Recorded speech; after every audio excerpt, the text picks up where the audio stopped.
Hello students, in this video we'll discuss part 2 of chapter number 2, the Vedic period. Students, I hope you all have seen part 1 of this chapter. If not, do watch it. बेटा part 1 में हम यहाँ तक discuss कर चुके हैं. Part 2 हम next topic से स्टार्ट करेंगे. अर्ली वैदिक पीरियड, जिसे ऋग्वेदिक एज भी कहते हैं. अर्ली वैदिक पीरियड को ही क्या भी कहते हैं बेटा? ऋग्वेदिक एज. तो बेटा वो पीरियड जब वेद लिखे गए, वैदिक लिटरेचर लिखा गया, इसी पर्टिकुलर पीरियड को आप क्या कहते हो? वैदिक एज. तो वो पीरियड जिसमें वेदास, वैदिक लिटरेचर लिखा गया, उसी को हम कहते हैं वैदिक एज. ठीक है, चलो. इस पीरियड में बेटा जो आर्यंस थे परमानेंटली सेटल हो गए थे इंडिया में. बेटा मेरी एक बात सुनो, जब तक आप सेटल नहीं हो जाते तब तक आप बहुत ज़्यादा आर्ट, राइटिंग इन सब के लिए सोचते नहीं हैं. एक बार जब आप सेटल हो जाते हैं उसके बाद ही आप सोचते हैं भैया मुझे लिखना चाहिए, मुझे म्यूज़िक, मुझे पेंटिंग करनी चाहिए. तो बेटा जिस टाइम में वेद लिखे गए वो एक ऐसा टाइम था जब आर्यंस पूरी तरीके से इंडिया में सेटल हो चुके थे. और यहीं पर फिर हम देखते हैं इसी टाइम में बर्थ होता है वैदिक सिविलाइजेशन का. इसे वैदिक सिविलाइजेशन क्यों कहते हैं? क्योंकि जो हमारा नॉलेज है इस सिविलाइजेशन के रिगार्ड्स में वो कहाँ से आया है? वेद. अगर हम वेदास को या वेद को पढ़ते नहीं, बेटा ऐसे लिखते हैं वेद, पता नहीं क्यों इंग्लिश में लिखते टाइम उसको ऐसा लिख दिया गया और फिर हम उसे वेदा पढ़ने लगे.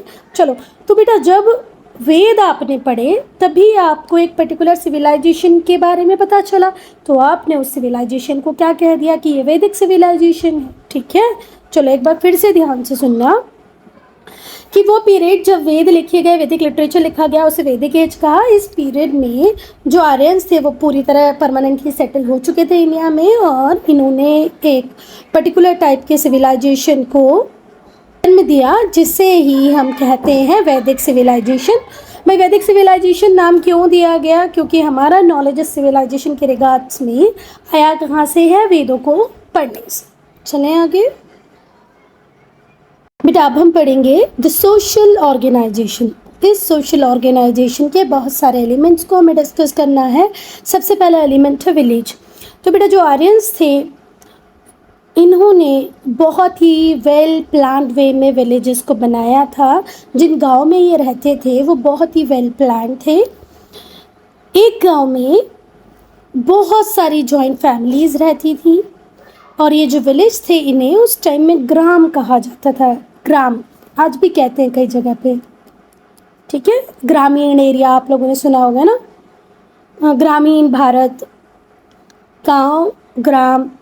तो पहली बात आप याद रखें कि जो आर्यंस थे वो वेल प्लान विलेजेस में रहते थे. एक विलेजेस में बहुत सारी जॉइंट फैमिलीज रहती थी. विलेज जो था उसे ग्राम कहते थे और यूजुअली इसका जो शेप होता था वो रेक्टेंगुलर होता था. ठीक है, कैसे शेप के होते थे विलेजेस? रेक्टेंगुलर. और बेटा हर गांव की सेफ्टी के लिए there was usually a stockade around the village. हर गांव को सेफ्टी प्रोवाइड करने के लिए उस गांव के आसपास एक स्टॉकेड बना दिया जाता था. स्टॉकेड का मतलब क्या होता है? एक लकड़ी का क्या बोलना चाहिए, किलाबंदी कर दी जाती थी सेफ्टी प्रोवाइड करने के लिए. मतलब हर गांव को सेफ्टी प्रोवाइड करने के लिए यहाँ पर एक लकड़ी से पूरा इंफ्रास्ट्रक्चर बना दिया जाता है जिससे विलेज को सेफ्टी प्रोवाइड की जा सके. ठीक है, बाउंड्री बना दी जाती है, फेंसिंग बना दी जाती है, ऐसे समझ लो आप लोग. स्टॉकेड बोले तो बाउंड्री बना दी जाती है, फेंसिंग बना दी जाती है ना. या और क्या बोल सकते हैं इसको, क्या बोल सकते हैं भाई? लकड़ियों का घेरा बना दिया जाता है. ठीक है, तो जो विलेज था उसके आसपास स्टॉकेड क्रिएट कर दिया जाता था.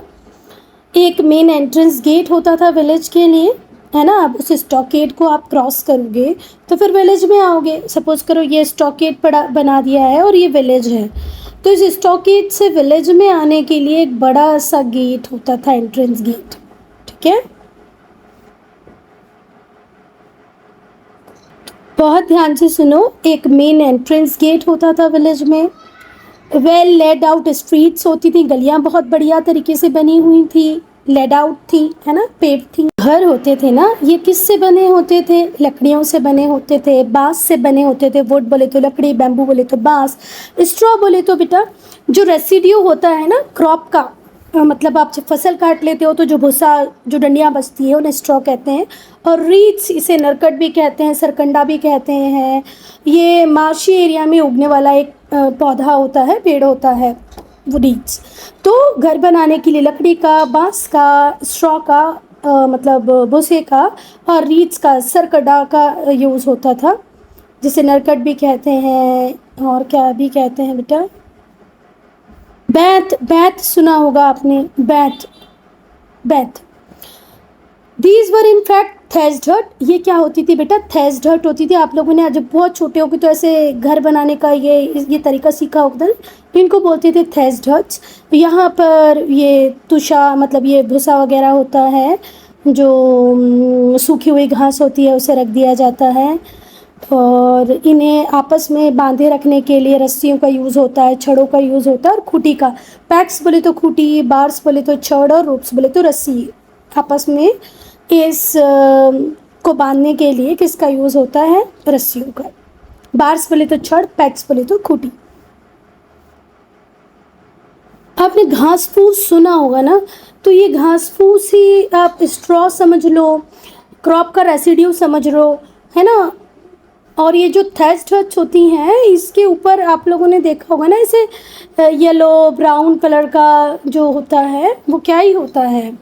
घास ही होता है, सूखी हुई घास होती है, क्रॉप रेसिड्यू होता है। बेटा जो राजा होते थे वो बहुत कम ही इंटरफेयर करते थे गांव की लाइफ में। हर गांव में, जिसे आज हम लोकल सेल्फ गवर्नमेंट कहते हैं, ऐसी व्यवस्थाएं थी, ठीक है। मतलब हर बात में राजा को नहीं बुलाया जाता था, राजा का बहुत कम इंटरफेरेंस था विलेज लाइफ में। हर गांव का अपना एक सिस्टम होता था, जैसे हम बोलते थे कि भाई गांव की पंचायत है या गांव का मुखिया है। जैसे आज हम लोकल सेल्फ गवर्नमेंट बोलते हैं, वैसा ही सिस्टम गांव में हुआ करता था।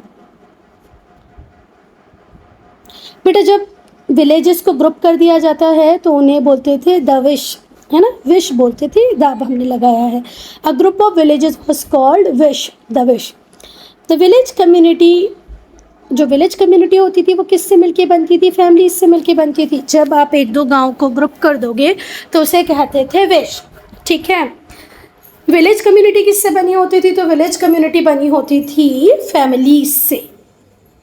बेटा जब हम आर्यंस की बात करते हैं तो आर्यंस के लिए फैमिली बहुत इंपॉर्टेंट यूनिट होती थी, है ना। The Aryans attach the great importance to family. भाई परिवार को ये लोग बहुत महत्वपूर्ण मानते थे, बहुत महत्व था फैमिली का as a unit in social organisation. भाई सोशल ऑर्गेनाइजेशन में सबसे पहले आती थी फैमिली। अब हम पढ़ेंगे फैमिली, और फैमिली में भी स्पेसिफिकली हम किसको पढ़ेंगे बेटा? विमेन के स्टेटस को। फैमिली को भी पढ़ेंगे और विमेन के स्टेटस को भी पढ़ेंगे। तो जो फैमिली थी वो प्राइमरी यूनिट थी सोसाइटी की, और आज भी ऐसे ही बेटा, सोसाइटी की प्राइमरी यूनिट क्या ही है? फैमिली है। जब 2, 4, 10 अच्छी फैमिलीज़ मिलेंगी तो एक अच्छी सोसाइटी बन जाएगी, है ना। जब 2, 4 अच्छी सोसाइटी मिलेंगी तो एक अच्छा सिटी या टाउन बन जाएगा, विलेज बन जाएगा। तो जो प्राइमरी यूनिट होती है सोसाइटी की वो है फैमिली। बेटा अगर हम बात करें फैमिली की, तो बेटा आज की तरह फैमिली नहीं हुआ करती थी उस टाइम में, ठीक है। आज तो यूजुअली हम देखते हैं न्यूक्लियर फैमिली सिस्टम है। जब आर्यंस की बात हम करते हैं तो वहाँ पर जो फैमिली हुआ करती थी वो जॉइंट फैमिली हुआ करती थी। मतलब आर्यंस के टाइम में जॉइंट फैमिली सिस्टम प्रिवेल करता था। 3 जनरेशन साथ में रहती थी, ग्रैंडफादर, फादर, ग्रैंड चिल्ड्रन, ठीक है। तो जॉइंट फैमिली सिस्टम हुआ करता था जहाँ 3 जनरेशन एक साथ रहती थी।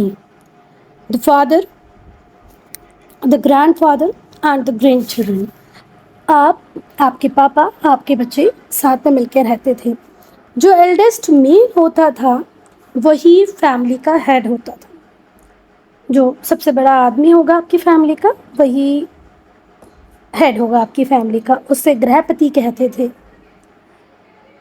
फिर से ध्यान से सुनो, आज की तरह फैमिली सिस्टम नहीं था आर्यंस का, जॉइंट फैमिली सिस्टम था जिसमें फादर, ग्रैंडफादर, ग्रैंडचिल्ड्रन साथ में रहते थे। जो सबसे बड़ा आदमी होता था फैमिली का, वही फैमिली का हेड होता था, जिसे गृहपति कहते थे। उसके पास पूरी अथॉरिटी होती थी, सारे मेंबर्स की अथॉरिटी होती थी। जॉइंट फैमिली में जितने भी लोग रह रहे थे उनके लिए डिसीजन मेकिंग पावर किसके हाथ में होती थी? गृहपति के हाथ में होती थी। It was also his duty, और ये उसका कर्तव्य, ऐसा नहीं कि बस सब पे हुक्म चलाना ही उसका कर्तव्य था, ये उसकी ड्यूटी थी कि भाई वो फैमिली मेम्बर्स की जो नीड्स हैं उन्हें पूरा करे, जो भी कोई प्रॉब्लम आ रही है उसको सॉल्व करे। सो गृहपति एक ऐसा कैरेक्टर था जो पूरी अथॉरिटी के साथ फैमिली को रन करता था, पर रेस्पॉन्सिबिलिटी भी लेता था। Thus it was a patriarchal system चलता था, पितृसत्ता, जैसे आज भी है। हम सब अपने पापा के सरनेम को कैरी करते हैं, लड़कियां शादी करके पति के घर में आती है ना।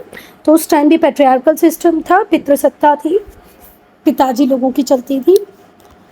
A system in which male had held the family authority, family की अथॉरिटी हमेशा किसके पास रहे? मेल के पास रहे। इसी को कहते हैं पेट्रियार्की या पेट्रियार्कल सिस्टम, जहाँ पर मेल डोमिनेटिंग हो, पूरी फैमिली की बागडोर मेल के पास हो, उसी को कहते हैं पेट्रियार्कल सिस्टम।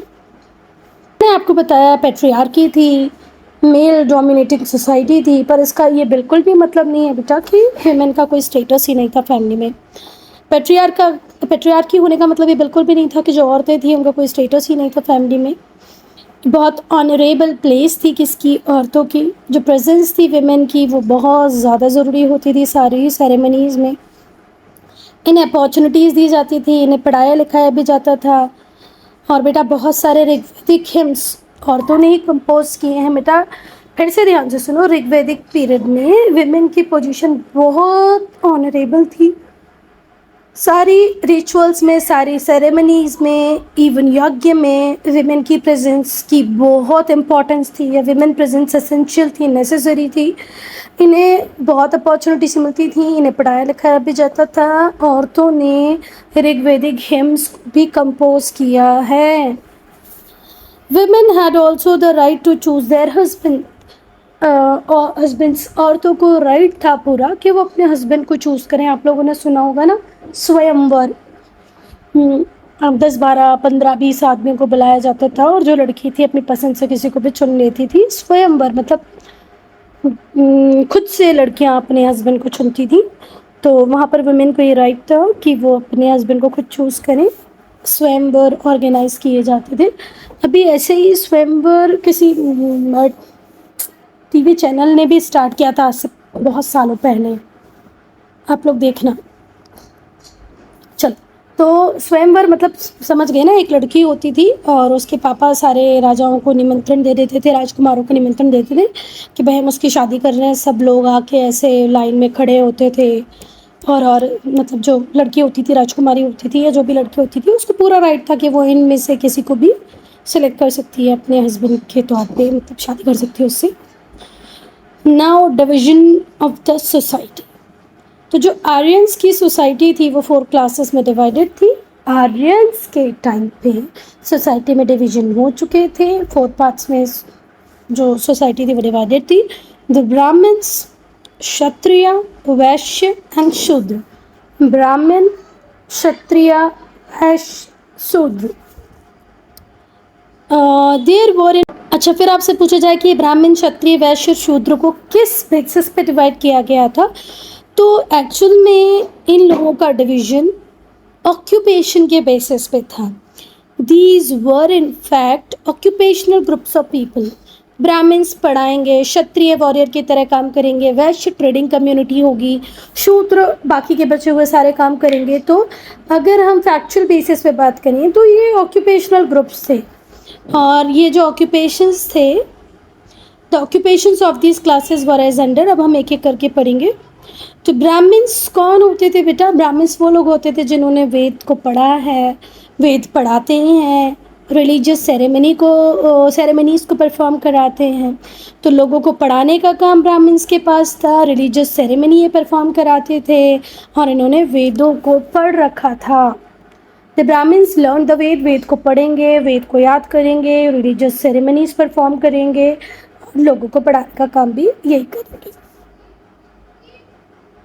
बेटा बेटा जो क्षत्रियाज हैं ये कौन थे? ये रूलिंग क्लास हुआ करती थी, वॉरियर क्लास हुआ करती थी, और इनका एक ही काम था कि गवर्न करना है लोगों को। राजा का काम क्या होता है? रूलिंग क्लास का काम क्या होता है? टू गवर्न द पीपल, एक अच्छी गवर्नेंस प्रोवाइड करने का काम करना। रूलिंग क्लास का तो यही काम है, लोगों की जो नीड है उनको पूरा करना, अपनी टेरिटरीज को सिक्योर करना, तो डिफेंड देयर लैंड, अपनी ज़मीनों को सिक्योरिटी देना कि भाई कोई भी आकर अपनी ज़मीनों को ना लूट ले, लोगों को ना मारे, और प्रॉपर लॉ एंड ऑर्डर को मेंटेन करना। तो क्षत्रियों का काम था रूलिंग क्लास और वॉरियर क्लास का। रूलिंग मतलब राजा बन जाना, वॉरियर बन जाना, सैनिक बन जाना, इनका काम था गवर्न करना, लॉ एंड ऑर्डर प्रॉपर रखना अपने एरिया में, और अपनी लैंड को डिफेंड करना। वैश्य का काम था एग्रीकल्चर, खेती किसानी करना, कैटल रेयरिंग करना और ट्रेड करना। व्यापार करते थे ये लोग, जानवरों को पालते पोसते थे और खेती करते थे। कौन? वैश्य। शूद्र की अगर हम बात करें तो ये वो क्लास थी जिनकी लिविंग चलती थी मैनुअल वर्क पे। दूसरे जितने भी अनस्किल्ड काम थे वो सब कौन करते थे? शूद्र करते थे। तीनों क्लासेस को सर्व करने का काम इनका होता था। जो इन तीन क्लास के बाद जो भी काम बन जाएगा वो बच जाएगा, वो शूद्र का काम है। मैनुअल काम ये करते थे, अनस्किल्ड जॉब इनके हिस्से आई थी। तो ये रहे हमारे क्षत्रिय, राजा बन गए, ब्राह्मण एजुकेटर बन जाएगा, लाला साहूकार ट्रेडर वैश्य बनेगा, और शूद्रों का काम भाई क्लीनिंग का भी हो सकता है और दूसरे भी काम थे शूद्रों के पास।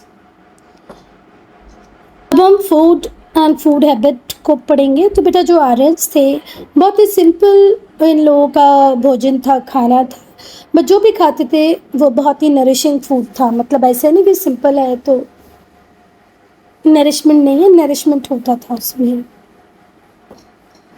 सिंपल फूड जिसमें नरिशमेंट की कोई कमी नहीं थी, नरिशिंग फूड ये लोग खाते थे। Wheat, maize and barley were their staple diet. इनके स्टेपल डाइट में क्या क्या आता था? वीट, गेहूँ, मेज, बार्ले मतलब जो होता है, मेज बोले तो मक्का, मेज बोले तो मक्का, भुट्टा, कॉर्न, है ना, इस टाइम भुट्टे आ जाते थे। वीट बोले तो गेहूँ और बार्ले बोले तो जौ। ये इनका स्टेपल डाइट हुआ करता था। ये मिल्क और मिल्क प्रोडक्ट्स भी लेते थे, जैसे बटर, घी, कर्ड, चीज़। अब देखो ना, है ना, प्रोटीन का भी इंटेक है इनके पास, कार्बोहाइड्रेट भी ये ले रहे हैं। ये वाइल्ड हनी को भी कंज्यूम करते थे।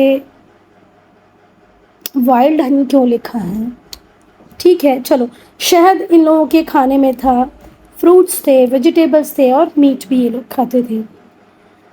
इवन जब इनके घरों में मेहमान आते थे तो स्पेशल गेस्ट को ये स्पेशल ओकेशन पे कुछ स्पेशल फूड भी सर्व करते थे। बेटा मतलब हमारे घर में मेहमान आते तो हम उन्हें कुछ स्पेशल ऑफ़र करते हैं ना, वैसे यहाँ पर भी था, स्पेशल फूड देते थे अपने स्पेशल गेस्ट को स्पेशल ओकेशन पे। तो हम ड्रिंक्स की बात करेंगे। तो ड्रिंक्स में जो आर्यंस थे वो सोम जूस का पान करते थे, सोमा जूस ये लोग लेते थे, सूरा जूस ये लोग लेते थे। अब सोमा जूस जो होता था या सोम रस जो होता था वो सोमा के पौधों से निकलता था, और ये बहुत ही सेक्रेड माना जाता था, भगवान को भी ये चढ़ाया जाता था। जबकि जो सूरा जूस था ये जौ से भी बनता था, चावल से भी बनता था, है ना। तो ये लोग ड्रिंक्स में बहुत ही स्ट्रॉन्ग इंटॉक्सिकेटिंग ड्रिंक्स को कंज्यूम करते थे। एक था सोमरस, सोमा जूस, और दूसरा सूरा जूस। ये दोनों ही इंटॉक्सिकेटिंग स्ट्रॉन्ग ड्रिंक्स थे। यूजुअली ये सेरेमनीज, रिलीजियस सेरेमनी में भी यूज़ होता था, भगवान को भी चढ़ाया जाता था, और ये नॉर्मल लोग मतलब डेली लाइफ में कंज्यूम करते थे। जो फॉर्मल ड्रिंक है मतलब सोम रस है या सोमा जूस है, इसे इवन गॉड्स को भी ऑफ़र किया जाता था, भगवान को भी चढ़ाया जाता था। रिलीजियस सेरेमनीज़ में कोई धार्मिक अनुष्ठान कर्मकांड होते थे तो भगवान को वो चढ़ाया जाता था। अब हम पढ़ेंगे बेटा गेम्स एंड अम्यूज़मेंट। तो बेटा जो आर्यंस थे उनके पास समय मिल होता था जिसमें वो गेम्स भी खेलते थे, अम्यूज़मेंट मनोरंजन भी करते थे, खेल भी बहुत सारे खेलते थे। हंटिंग, ये लोग क्या करते थे, हंटिंग किसको बोलते हैं भाई, अरे अरे शिकार पर जाना, सॉरी हंटिंग बोले तो शिकार पे जाते थे। हॉर्स रेसिंग, घोड़ों की रेस कराते थे। चैरियट रेसिंग, रथों की रेस कराते थे। रेसलिंग ये लोग करते थे। अब रेसलिंग तो आपको पता ही होगा ना। डांसिंग, म्यूजिक और डाइस गैम्बलिंग, आप लोगों ने इसको महाभारत में देखा होगा, ये वाले गेम को, है ना, वो जो कौरव और पांडवों के बीच में होता है। तो डाइस गैम्बलिंग ये करते थे, मतलब डाइस वाला गेम ये खेलते थे। जुआ, गैम्बलिंग ये लोग करते थे। गाने का, नाचने का, रेसलिंग का, chariot racing, horse racing, hunting, ये सारे इनके फेवरेट टाइम पास हुआ करते थे, फेवरेट रिक्रिएशंस हुआ करते थे। अब हम इकोनॉमिक लाइफ की बात करेंगे भाई। पैसा कहाँ से आता था, आर्थिक जीवन इनका कैसा था।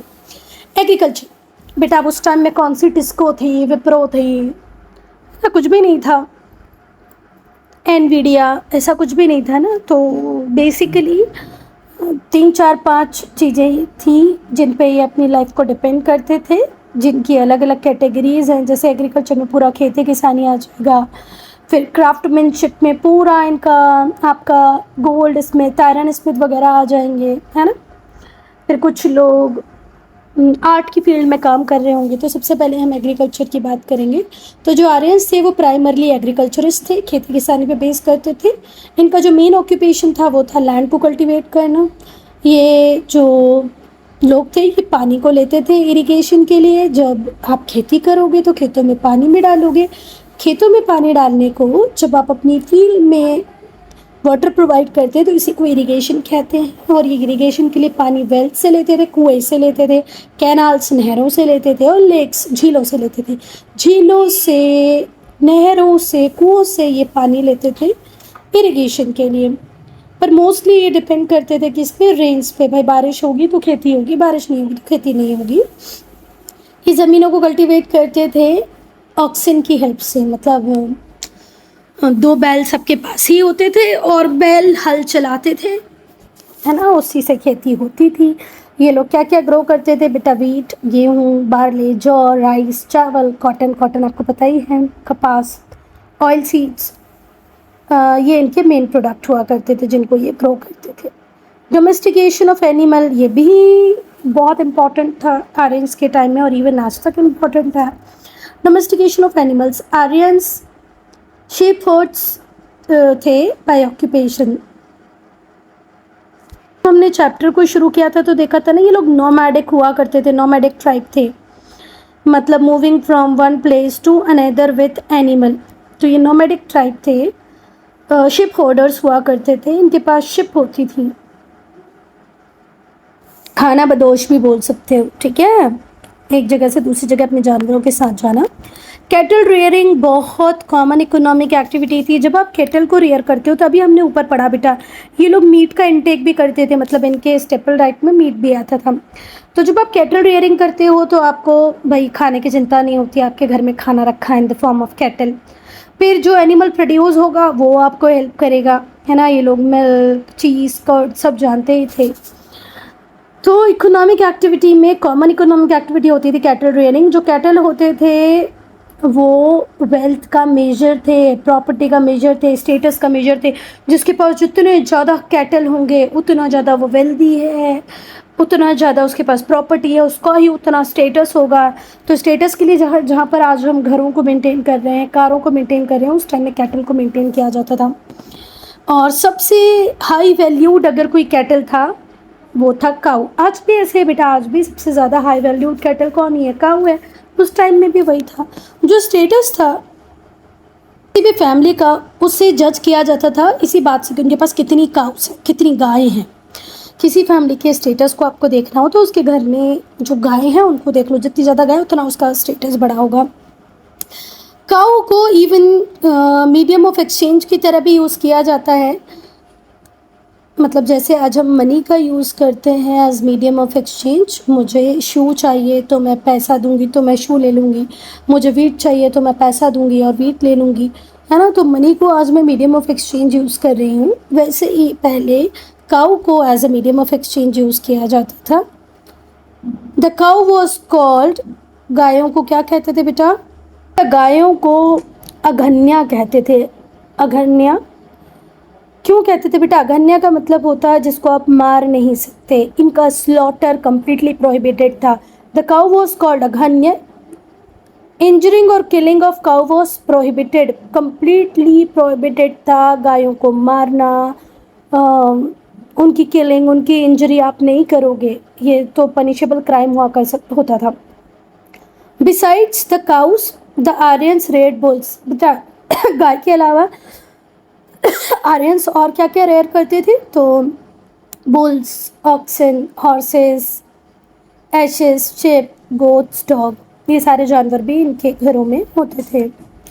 गाय स्टेटस सिंबल हुआ करता था।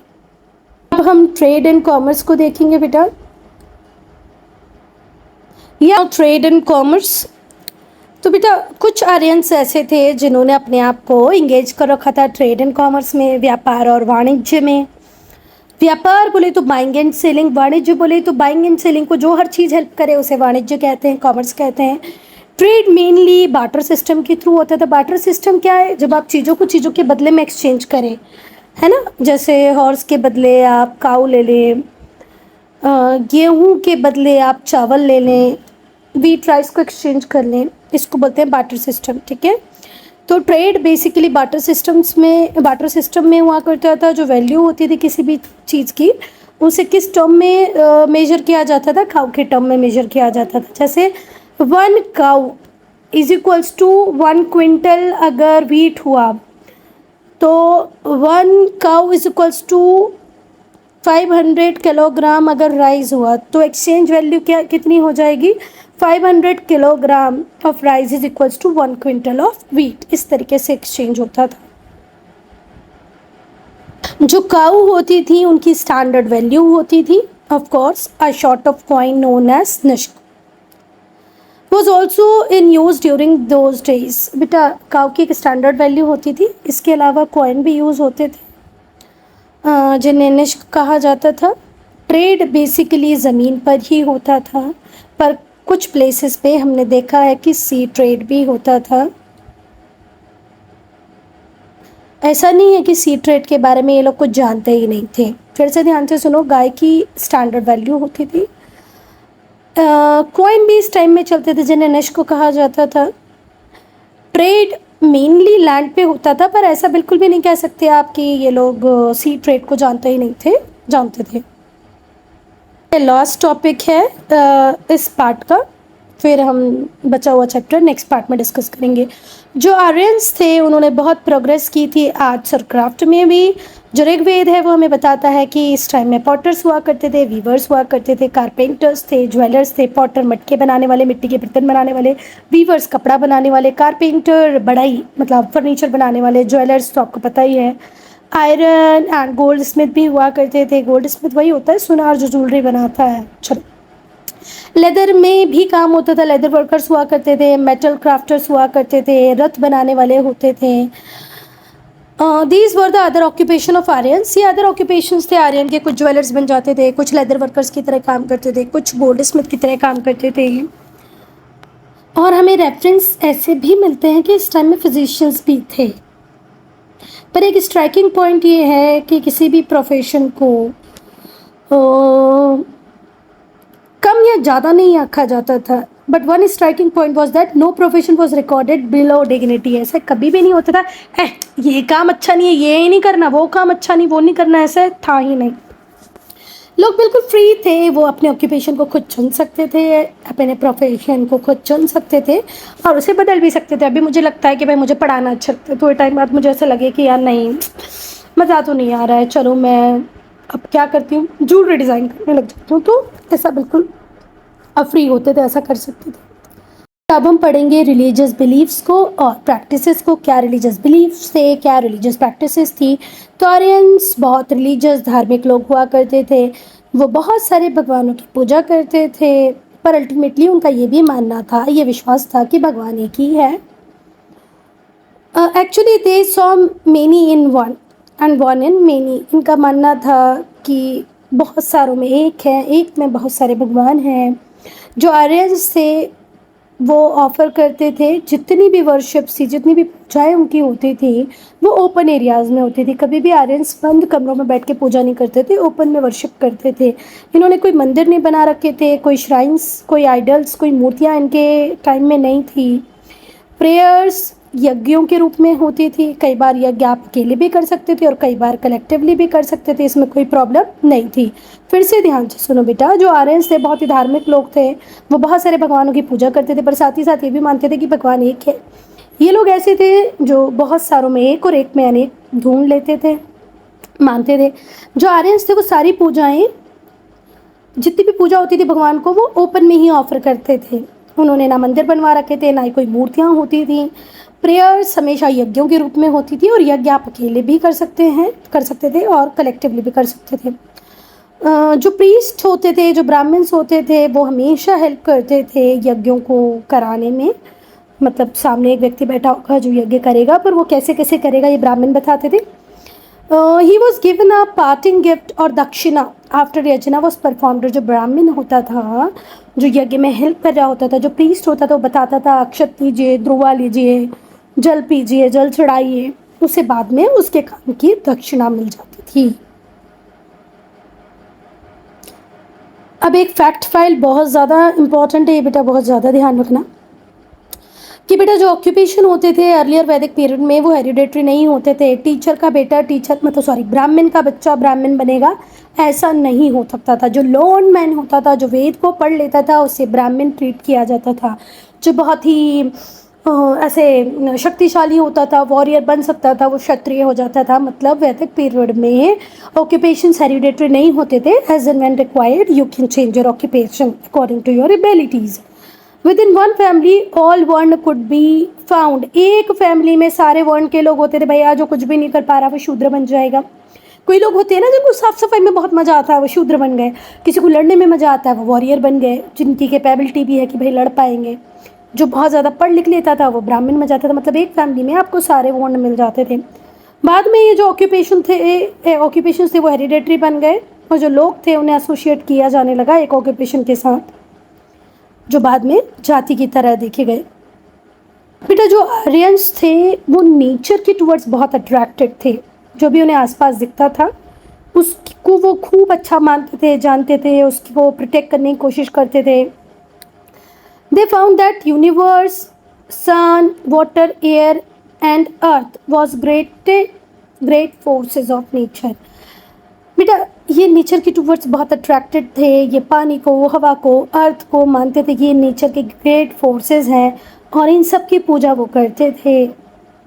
ठीक है, जितने भी फोर्सेस थे, पानी हो, हवा हो, अर्थ हो, इन सारे फोर्सेस की पूजा ये करते थे।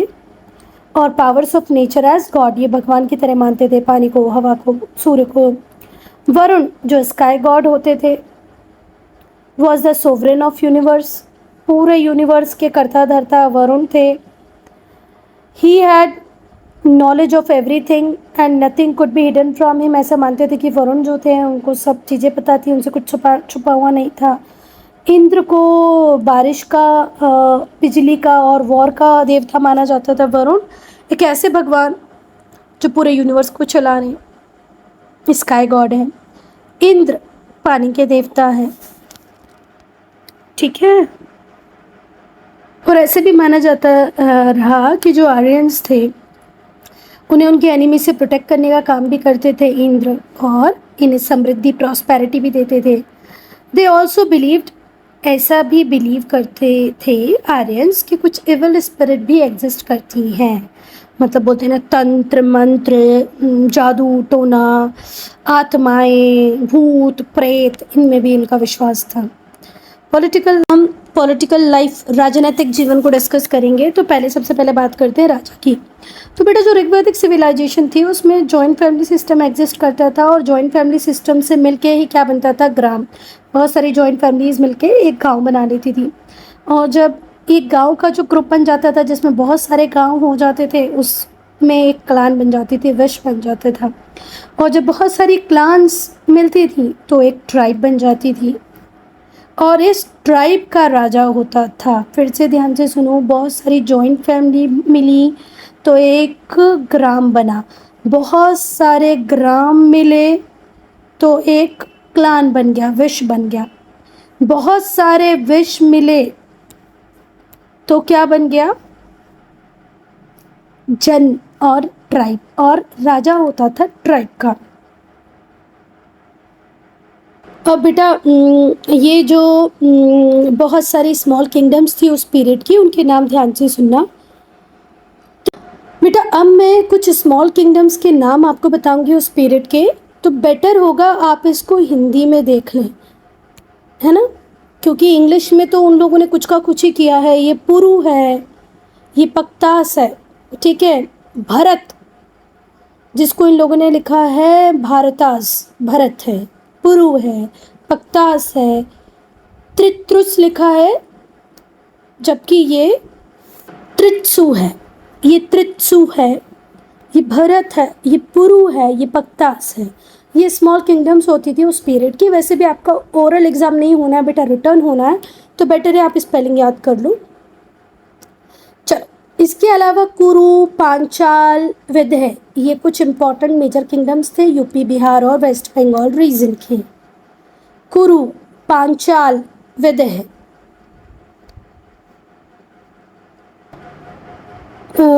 फिर से ध्यान से सुन लो बेटा, त्रित्सु, भरत, पुरु, पक्तास, ये कुछ स्मॉल किंगडम्स होती थी। कुरु, पांचाल, विदय, ये कुछ मेजर किंगडम्स थी यूपी, बिहार, वेस्ट बंगाल रीजन की। आप लोग स्पेलिंग लर्न कर लें, प्रोनाउंसिएशन पे ना जाएं। कुछ बच्चे अभी देखना कमेंट सेक्शन में मुझे ही सिखाते हैं, मैडम आपका प्रोनाउंसिएशन सही नहीं है, तो मैं इसको पुरुष तो कहने नहीं लग जाऊंगी, इसको पक्तास नहीं कहूँगी, इसको भारतास नहीं कहूँगी बेटा, है ना। चलो, जो राजा होता था उस टाइम में बेटा वो डेस्पोट नहीं होता था, निरंकुश शासक नहीं होता था, ना ही तो वो इतना पावरफुल होता था जैसे फ्रांस के लुई 16। राजा निरंकुश शासन नहीं करते थे, डेस्पॉट नहीं होते थे, क्रूअल नहीं होते थे और उतनी पावर भी उनके पास नहीं होती थी। उन्हें रूल करना पड़ता था according to the wishes of tribe. Tribe जैसा चाहती थी राजा को वैसे चलना पड़ता था, राजा के हिसाब से ट्राइब्स नहीं चलती थी। उन्हें लीड करना पड़ता था, डिफेंड करना पड़ता था ट्राइब को ड्यूरिंग वॉर। जब भी कोई वॉर होता है तो वॉर के टाइम में राजा की मेजर रिस्पॉन्सिबिलिटी होती थी कि वो अपनी ट्राइब को डिफेंड करे और इंटरनल पीस को भी साथ ही साथ मेंटेन करें। अब देखो बेटा, ट्राइब एक बहुत बड़ा एरिया था, हमने पढ़ा। पहले गांव थे, गांव क्या थे, जॉइंट फैमिली से मिलके बने थे। फिर गांव से एक यूनिट बनी जिसका नाम था, अभी पढ़ा ना हमने, एक यूनिट, एक ग्रुप जो विलेजेस से मिलके बनता था उसको हम क्या कहते थे, विश। फिर बहुत सारे विश मिलके, बहुत सारे क्लान मिलके क्या बनाते थे, एक ट्राइब बनाते थे जिसको जन भी कहते थे, है ना। तो राजा का काम ये है कि अब इतने बड़े एरिया को उसको मैनेज करना है, तो उसको एक्सटर्नल वॉर की जितनी चिंता होती थी उस टाइम में, जितना उसको डिफेंडर का रोल प्ले करना पड़ता था वो तो ठीक था ही था, साथ ही साथ उसे इंटरनल पीस भी मेंटेन करनी पड़ती थी। क्लियर है? अरे है ना, इंटरनल पीस भी उसको मेंटेन करनी पड़ती थी। He had to settle cases of dispute, उसे डिस्प्यूट के केसेस को भी सेटल करना पड़ता था। अगर दो क्लान आपस में किसी बात को लेकर झगड़ा कर रही हैं, दो फैमिलीज़ में कोई झगड़ा हो गया, एक फैमिली में कोई झगड़ा हो गया, तो उसे भी वो सेटल करेंगे। जो किंग होता था वो लोगों को बहुत ही दया की दृष्टि से ट्रीट करता था, अफेक्शनेट मैनर में ट्रीट करता था, समझो एक फैमिली की तरह ही देखता था। तो राजा कोई एक बहुत सुपीरियर अथॉरिटी नहीं होती थी, उसकी रिस्पॉन्सिबिलिटी ज़्यादा थी, अथॉरिटी उसके पास कम ही होती थी, बहुत ज़्यादा पावर उसके पास नहीं होती थी, डेस्पॉट नहीं होता था, authority up to some limit ही होती थी। अब बेटा निष्क या निष्का क्या होता था, ये एक टाइप का कॉइन होता था जो ऋग्वैदिक पीरियड में यूज़ होता था। ये और देख लो, अहर्ष, अश्वमेघ या अश्वमेधा, इसको भेजा जाता था राजा के द्वारा अपनी अथॉरिटी को मनवाने के लिए ओवर अ रीजन। जिस जिस राज्य से ये घोड़ा घूम के आ जाएगा वो राज्य उस राजा का हो जाएगा।